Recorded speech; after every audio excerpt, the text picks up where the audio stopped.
আসসালামু আলাইকুম। আশা রাখি সবাই ভালো আছেন। আলহামদুলিল্লাহ, আমিও ভালো আছি।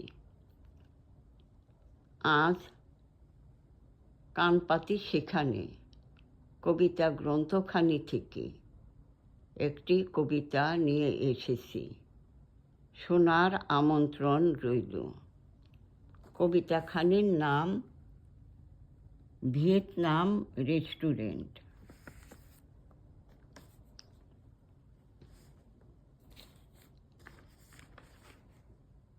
বহু রূপে বহু দেশের রকমারি খাবারের স্বাদে উদর পূর্তি হয়েছে করা পরিপূর্ণ হৃদে। America, India, Malaysia, Japan, Thailand, Singapore, চীন, বাংলাদেশ, পাকিস্তান।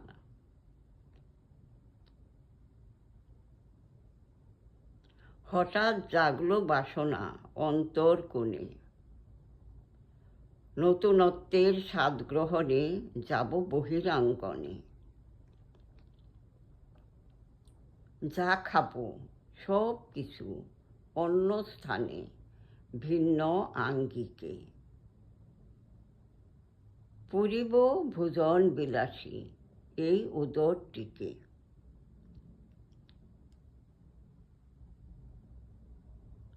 বহমান বাতাসের গতি আজ বড়ই অনমনীয়।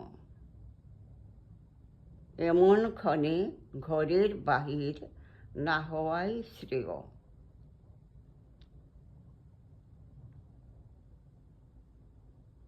প্রাতরাশ সারা এলো তৈরি হওয়ার তারা। গরম পরিচ্ছদে সঙ্গী 4 জন।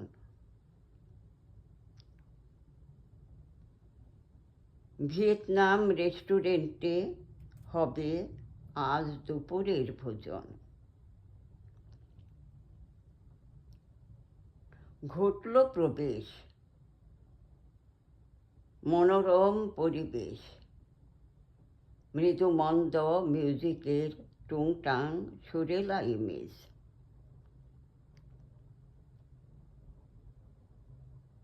ওয়েটার দিয়ে গেল খাদ্য তালিকা, ফুড মেনু চার্ট, করতে চয়েস।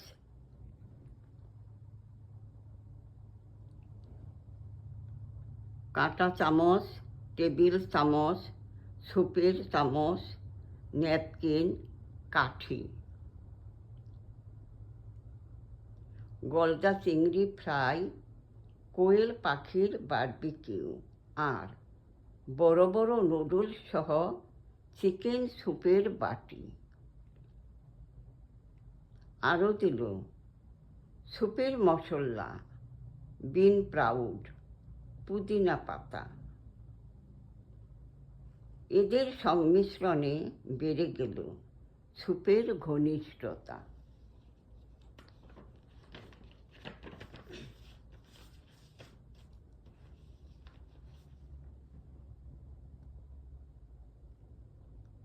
খাওয়া শেষ। ভিয়েতনাম লেডি এসে হাসলো এক চুট। শরীফের সনে কথা বলে সে বলল, হাউ প্রিটি, সো কিউট।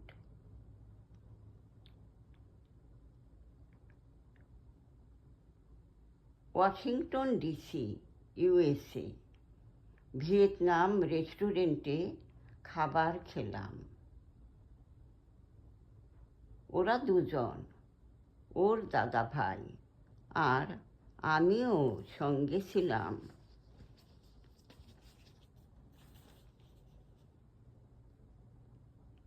কবিতাখানির সৌন্দর্য বর্ধনে 2-1টি ইংরেজি শব্দ ব্যবহার হলো। ভালো থাকুন, সুস্থ থাকুন। আবার ইনশাল্লাহ আসবো নতুন আরেকটি নিয়ে। আল্লাহ হাফেজ।